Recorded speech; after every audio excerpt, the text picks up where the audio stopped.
पंचम स्कंद दशम अध्याय वृषभवाच सुअंतरे एक दिने शुण राजन सावधाने इंदुपति जे रहुराण से राजा विष्णु परायण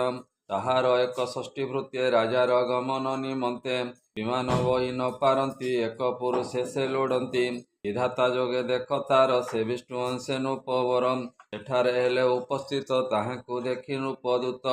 हरस मने विचार यहाँ तुले केही नाही पुष्प दृढ़ जा शरीर विमान बहिब सुंदरम मते शीघ्र घेनी गले विमान बुहारे खंजिले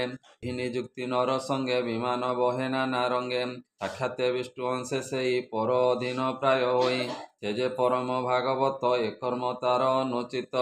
विमान बही न पारई विषम समय से चलई रुद्रजंतुक मृत्यु भये पाद न क्षेपंती निर्भये तेणु विमान वक्र होई राजार कष्ट हुए देई विमान बुआ पराशरे राजा कहि कोपवरे विषम समभाव होई विमान बहु काहीं पाई प्रभु वचने कोप भरे शुणी कंपिले से किंकरे अत्यंत भयचित होई झड़कु देले से देखाई ए भनाथ आंब दोष नाही ए जे पुरुष न चलई एहार वक्र गति पाई विमान वक्र भाव होई भनाथ शुण सावधाने पुणी ही चलई विमाने एहार संगते राजन बही न पारिबु विमान संसर्ग दोषरु आंबर दंडी बजेबे नोपवर मते वृत्य वाक्य शुणी से जे राजन शिरोमणि स्वभावे साधु से बोलाई रजगुणरु क्रोध वही शुभकत विप्रवर ताहाकु कहई उत्तर रहुराण वाचम ए सुपृष्ठ स्थूल तो शरीर कठिन पीन पाद उरम थकिते चलुकी कारणे एतोर अंग निष्कारणे क्षुद्र जे तोर संगतरे विमान वहंती तप्तरे व्यर्थ ए तोर कलेवर मिथ्यारे बहुत शरीर मते शुण परीक्षित से जे ब्राह्मण विष्णु भक्तम हेमंत वचने मौन स्वभावे वही विमान पुणी विमान वक्र हेला से राजा अति कोप कला आरे पामर मूढ़ चित्त जीवन थाऊ तु मृत एमोर अंगे कष्ट देऊ उन्मत्त भाव किं पावौ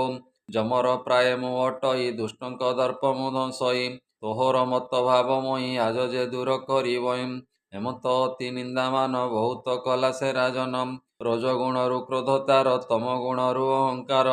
सकल भूते दयासार से जे ब्राह्मणर कुमर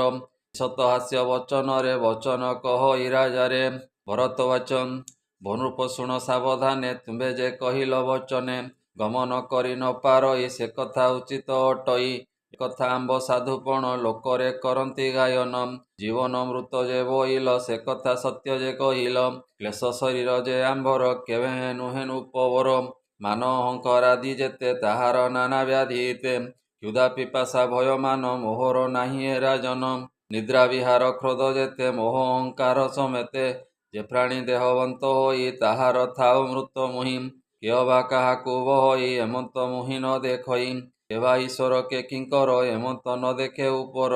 तुम्भ आंबर ए विचार किंपा कहिल नुपवर आंबे कि कहबु तुम्भरे स्वभावे जड़ शरीरे प्रमत्त जड़ भावे मई विमान केवे हे न बही सुखवाचन तृण परीक्षण उपवर से जे ब्राह्मणर कुमर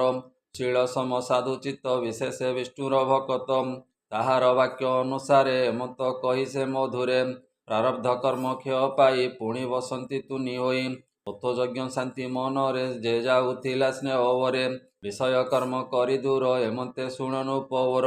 निज वचन तत्वज्ञान विषय ताप विखंडनम अमृत प्राय ताहा जानी मने चिंतिला नृपमणि तत्क्षणे शीघ्र गति होई विमानु पड़िला ओह्लाई ब्राह्मण पद जुगल शिर अर्पिला शीघ्र तरे क्षमा कराई अपराध कहई वाक्य गद गद रहुराण वाचम तुम्बे कह स्वामी मोरे करुणा कर एकिं करे उपत होई भ्रमु थाओ ब्राह्मण रूप तुम्बे किबा अवधूत वेशरे केमते विहिल एठारे काहीं तुम्भर निज स्थान केमते बहिल विमान एजे अपराध मोहर क्षमा तु कर दिजवर इंद्रादि जेते देवासुर शंकर आदि दिवाकर यहाँ क्रोधरे मोहर भय जे नाही विप्रवर ए ब्राह्मण अपमाने मोर हृद कंपई थररम एणु अपराध मोहर क्षमा करिब विप्रवर अशेष ज्ञानर कारण तुम्भे जे विष्णु परायण अज्ञान प्राणी मानकरे देखाओ ए जड़ शरीरे तोहर जेते वाक्यमान ग्रथित होई अछि ज्ञान सकल ज्ञानवंत तुई तते मु प्रसन्न करई ଜ୍ଞାନ ସ୍ୱରୂପ ଏ ତୋର ଭୋନାଥ ମୋତେ କୃପା କର। ତଟଜଡ଼ ରୂପ ହୋଇ ପ୍ରାଣୀ କହିତେ ଭ୍ରମୁଥାଇ। ଭୋନାଥ ବିପ୍ର ଯୋଗେଶ୍ୱର ମୂଢ଼ ମତି ଯେ ପାମର। କେମତେ ତତେ ଚିହ୍ନିମଇ ସ୍ୱଭାବେ ଗୃହ ବନ୍ଧେ ରହି। ଏ ଯେ ମୋହର ଅନୁଚର ଅତ୍ୟନ୍ତ ମୂଢ଼ ଦୁରାଚାର। ଅଜ୍ଞାନ ହେତୁ ଆଣିଦେଲେ ବିଧାତା ଘଟଣାର ବଳେ। ଶୁଣ ପରୀକ୍ଷ ସାବଧାନେ ସେ ବିପ୍ର ନୃପର ବଚନେ। ଜ୍ଞାନ ବୈରାଗ୍ୟ ଆଦି କରି ସକଳ ଏଥି ଅଛି ପୁରୀ। ଗୋବିନ୍ଦ ପାଦ ପଦ୍ମ ତଳେ ମନ ତୁ ରଖ ସୁନିଶ୍ଚଳେ। ପଞ୍ଚମ ସ୍କନ୍ଧେ ଏହୁବାଣୀ ଶୁଣି ସଂସାରୁତର ପ୍ରାଣୀ। ନ ଚରଣେ ନିତ୍ୟ ଭଜ କହଇ ଜଗନ୍ନାଥ ଦ୍ୱିଜ। ଶ୍ରୀମଦ୍ଭାଗବତେ ମହାପୁରାଣେ ପାରମହଂସ୍ୟାଂ ସହିତେ 82 ପଞ୍ଚମ ସ୍କନ୍ଧେ ରଘୁରାଣ ଜଡ଼ ଭରତ ସମ୍ବାଦେ ନାମ 10ମ ଅଧ୍ୟାୟ। बोलानंदे कवार हरि हरि बोल।